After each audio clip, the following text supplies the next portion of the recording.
Salut à tous, Nico pour le KFPVRC. Aujourd'hui, on va parler lipo. Donc là, j'ai mis des vieilles lipos donc, qui avaient gonflé, qui tenaient plus la charge, etc.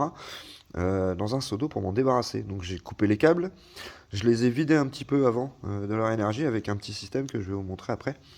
Et je les mets dans un seau d'eau salée. Et vous voyez là, on voit, je sais pas si vous allez voir sur la vidéo aussi, on voit les petits geysers de bulles. Vous voyez, bah ça c'est l'énergie. Vous voyez ou pas?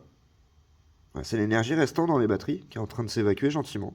Donc ça va rester comme ça une grosse semaine pour être tranquille. Voilà, je vais vous montrer après le petit système que j'ai fait pour les descendre un maximum en voltage sans prendre de risque. Donc, ce que j'ai fait, avec mon petit multimètre, alors attends, la petite lampe là, on verra mieux. Avec mon petit multimètre, j'ai fait un système avec des ampoules. Donc soit celle-ci pour du 12 volts, donc ça décharge assez rapidement. Celle-ci pour vraiment décharger vite quand elles sont vraiment assez pleines. Faut pas laisser trop longtemps avec ça risque de gonfler. Et sinon après, pour vraiment finir, là ici c'est du 5 volts. Vous voyez, c'est des trucs que j'ai récupérés de moto. Hein. Voilà. Donc avec des petites pinces comme ça, vous voyez, hop, tac tac, tout simplement, des petites pinces sur lesquelles j'ai connecté donc d'autres petites pinces crocodiles. Voilà. Et donc, bah, je vais vous montrer, je vais en prendre une pour le faire. Alors, on va prendre par exemple celle-ci là. Ah, vous voyez, hein, celle-ci elle a bien gonflé là, c'était une 3S bashing. Donc, elle a gonflé d'un coup hier. Voilà. Donc, on va faire ça. On va prendre mes petites pincouilles. Celle-ci, on va la mettre. On va laisser sur le petit 5 volts là. Donc, on va se faire un peu de place. On se met comme ceci. On prend la grosse pince rouge qu'on met ici. Tac, alors j'essaie de viser en même temps, c'est pas évident. La pincouille noire. Comme d'habitude, le rouge c'est le plus, le noir c'est le moins. Ça, je vous apprends rien. Alors, faites gaffe à pas vous mettre en courjus, même s'il n'y a plus grand chose dedans. Vous voyez là-bas, ça s'est allumé. Tac. Et donc, moi ce que je fais, je branche mon multi. Et je vais coincer donc les petits pupiques du multi. Juste besoin de les mettre en contact, hein, vous mettez comme ça. Ah, vous allez un peu loin, comme ça le maintient en place. Et vous voyez là, on est à 6 volts 30. Voilà, ça descend, ça descend, ça descend. Ça descend, ça descend, ça descend bien. Hein. Voilà, vous voyez, ça les descend en voltage. Alors ça descend rapidement parce que c'est allumé, mais si je débranche là-bas, ça va remonter le voltage. Ça va remonter légèrement, mais ça va remonter quoi. Là, je vais par exemple descendre à 4 volts. Et à 4 volts, je vais la mettre dans le seau d'eau et vous allez voir ce qui va se passer. Je pense que ce sera d'ailleurs... non, peut-être pas la dernière que je fais aujourd'hui. J'en ai une autre petite affaire que je mettrai dans le seau d'eau. Voilà.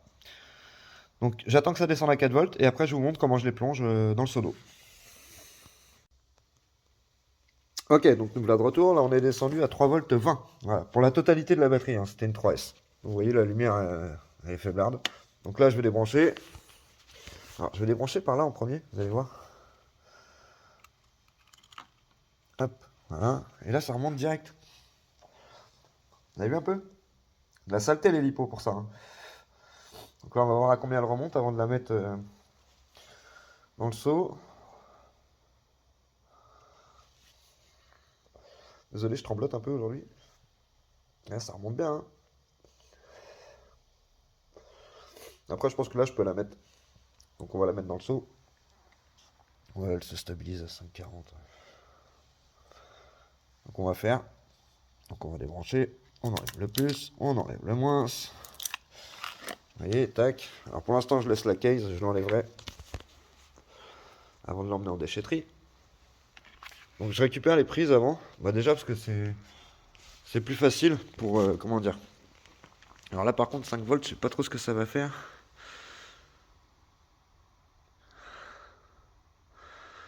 Ça n'a pas l'air de faire grand chose. C'est des bulles comme les autres, quoi. Voilà, tac. Alors moi je le mets délicatement parce que je suis pas forcément rassuré à chaque fois avec les batteries. Mais je pense que vous pouvez les balancer dedans. Hein. Voilà, donc là ça fait des petites bulles. Il y en a quelques-unes quand même là parce que il y avait pas mal de jus dedans. Enfin pas mal. C'est pas grand chose, hein, mais voilà. C'est pas des gros geysers comme j'ai pu lire sur certains trucs. C'est vraiment des petites bulles quoi. Voilà, donc le seau je vais aller le mettre à l'abri sur un côté. Et voilà, donc là elles vont se vider vraiment à 0 volts. Je vais les laisser une semaine comme ça. Elles vont être à 0,0. Je vais les nettoyer. Donc c'est-à-dire virer les hard case sur les hard case, virer les gaines thermo sur les gaines thermo, etc.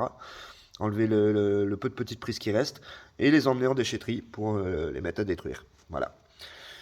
Voilà, c'est les conseils que je peux vous donner en cas de lipo morte.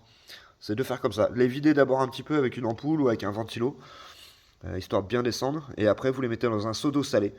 Donc là, j'ai fait un seau d'eau, j'ai mis une bonne poignée de gros sel, histoire que ce soit quand même bien conducteur, quoi. Voilà. Bon, et bien sur ce, encore meilleurs vœux pour 2025. Bientôt une vidéo sur un GT8 que j'ai bricolé à l'atelier. Et encore du drift encore pour cette année. Voilà. Allez, salut à tous, c'était Nico pour le KFP VRC.